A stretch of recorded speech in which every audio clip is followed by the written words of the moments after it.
Alrighty, welcome to the first video of this series. I'm going to be doing a drift build series on different cars in Forza Horizon 3. So basically I've got a whole list of cars that I want to review and make drift builds out of. So yeah, for this first car, we're getting the beautiful Fairlady Z. Right now I'm going to give it a test drive completely stock just to show you guys the difference. It's actually really hard to drift right now, even with clutch kicking. You gotta use the body weight of the car a lot, pretty much, to drift. Yeah, it's definitely not the easiest thing to drift right now, unless you just rip the e-brake and use the body weight. But it doesn't wanna hold the drift at all. But basically, I thought I'd show off the car stock first before I completely upgrade it and whatnot. But yeah, like I said, it doesn't want to drift at all, like at all. So I mean, unless you just like swing it back and forth, you can do stuff like this, but it doesn't want to really like hold the drift. Alrighty, let's get straight into the upgrading. I'm gonna start out with the conversion because you already know the first thing I'm gonna do is put on the wide body kit. Alrighty, with the engine swap, let's see what we have here. We have the 1.6 liter inline 4 turbo rally, the 3.2 liter inline 6, which I believe is a BMW motor, the 2.6 liter inline 6 twin turbo, which is the RB26, I believe, and then the 6.2 liter V8. I don't really know what I want to do. I don't really want to just go ahead and throw the V8 into it because, I don't know, I just don't really want to just throw V8 in it and just call it done. Let's see. I think I'm gonna go with the 3.2 liter inline 6. I don't know. I've always just been a fan of that motor. Definitely not doing all-wheel drive. I'm just gonna throw single turbo on it. And for the wing, I'm gonna throw on that Rocket Bunny wing just because it looks beautiful. I'm just gonna leave stock tires just because I can slide better that way. I don't know. I just don't like upgrading the tires. Gonna make the front tires a little bit more wide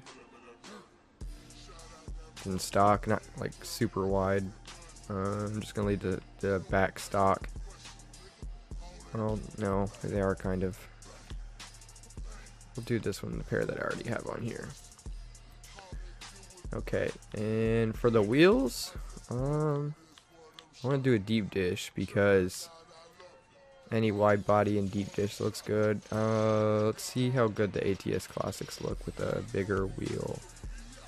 I think I'll do maybe some 16s. Doesn't look too bad.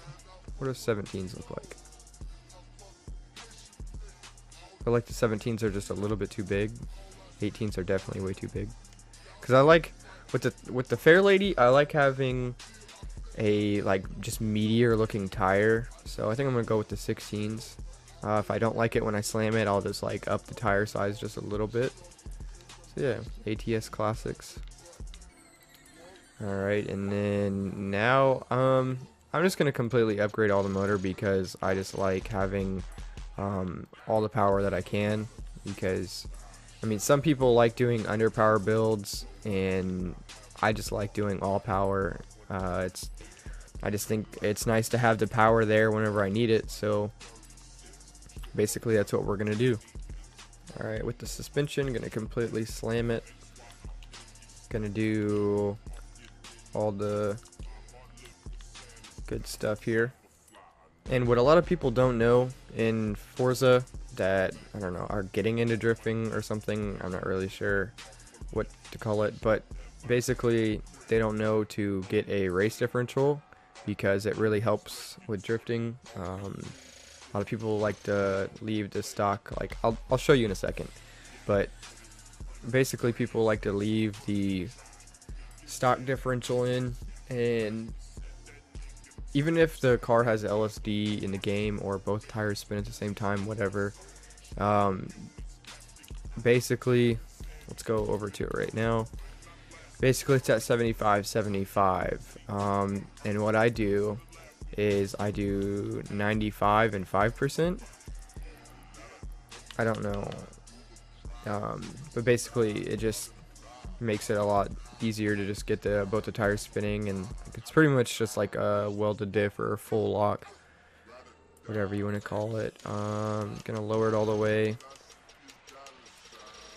I don't really ever mess with the springs or the dampening at all, even though I know you're supposed to make like your front more stiff or something like that, and then the rear is just like I don't know, just a tiny bit more like stiff or whatever. I'm not really sure. It's just deeper concept than what I do. I'm gonna go with 2.5 in the front, and then 0.5 in the back, and then angle caster all the way up. I don't mess with toe all that much, but I heard that it's good to basically do like, I think positive toe, I think, but I don't really mess with it unless like my build is just not feeling right. And then I always go with a little bit less air pressure in the front and then a little bit more in the back, just because it makes the tires in the front just a little bit more grippy, and then the ones in the back a little bit more stiff to drift better. It really depends with the gearing ratio. Like, I go and test the car out first before I mess with the gearing ratio.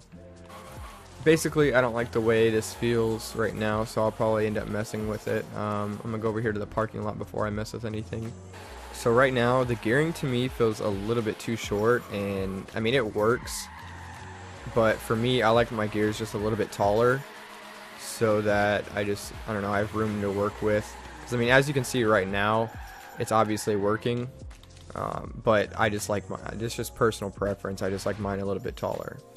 And if you don't know, to make your gears taller, you go to the left pretty much, and it basically just makes them just a little bit taller. Going to the right makes them shorter. I mess with the final drive more than anything, and I mess with these sometimes. It just really depends on how my build is feeling. If I know that I need to like really tweak with stuff, like fine tweak with stuff, then I'll go in and mess with actually gearings individually. And for right now, this build, it's feeling good, but it's not where I want it to be. With the steering, it just doesn't feel good enough for me. It's smooth, but it's not as responsive as I want it to be, because whenever I go and I get too much angle, it keeps wanting to spin out like this, and I don't want that to happen. I want it to, I want to be able to correct that just a little bit, because the more angle the better. I mean, you can fix it with throttle control. To me, I just like, being able to do what I want to do rather than having to worry about throttle control that much, because I can fix it easily, like with, oh my god, I'm terrible, but oh my goodness, I can fix it with throttle control, but I just like to be able to not have to worry about it. So I'm gonna go into my settings and mess with it just a little bit more. Alright, so it basically feels like I fixed it now, so where it doesn't want to spin out as much. So now whenever I'm getting angle, I can actually save it, other than whenever it's raining, because I could go in and fine tweak it a little bit more, but for the video purpose, I'm just gonna keep it the way it is. So that's basically my Fairlady Z build. Yeah.